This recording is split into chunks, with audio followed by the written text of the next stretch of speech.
After losing many of last year's starters, how has the team adjusted to losing those people?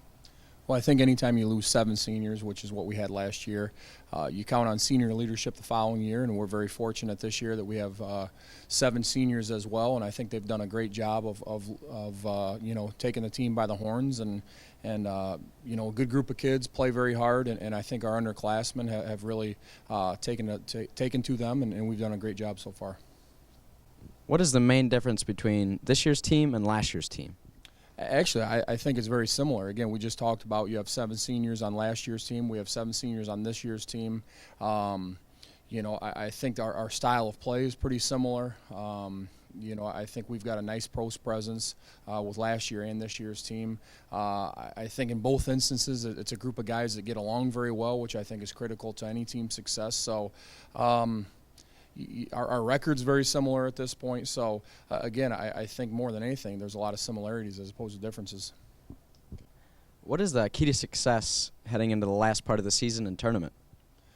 I think we've got to continue to grow offensively. We've been a bit inconsistent at times offensively.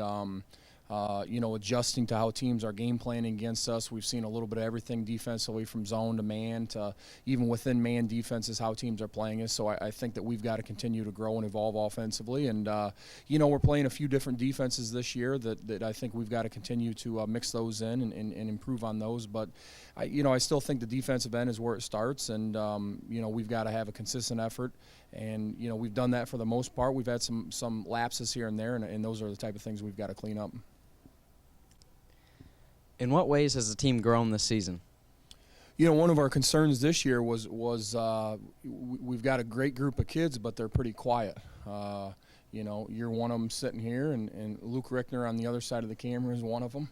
And, we've just got – they're good kids. They're fun to be around. They're fun to coach. But, again, I've had a good number of them in class, and they're just very quiet kids. And I think it's very hard to be successful on the basketball court without a good level of communication. And that comes, again, not only on the court, but guys that are on the bench and up and cheering and even during practice. And so that was one of our concerns coming into this year. We thought we had a good amount of talent, that we could be very competitive. But again, the communication factor was something that that we were concerned with, and I think that's something we've gotten a lot better as the season has grown on,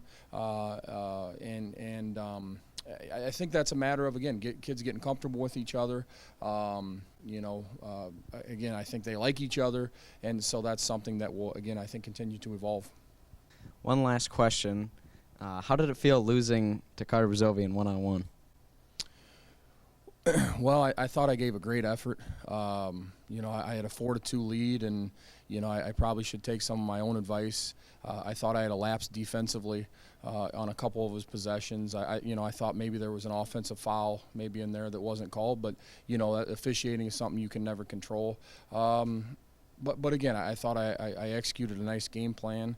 I don't want to call it lucky, but with a 4-2 lead, I mean, some might call it lucky, but I was happy with my effort. I walked away from that game, feeling good about myself, and I think I'll be ready to go next time.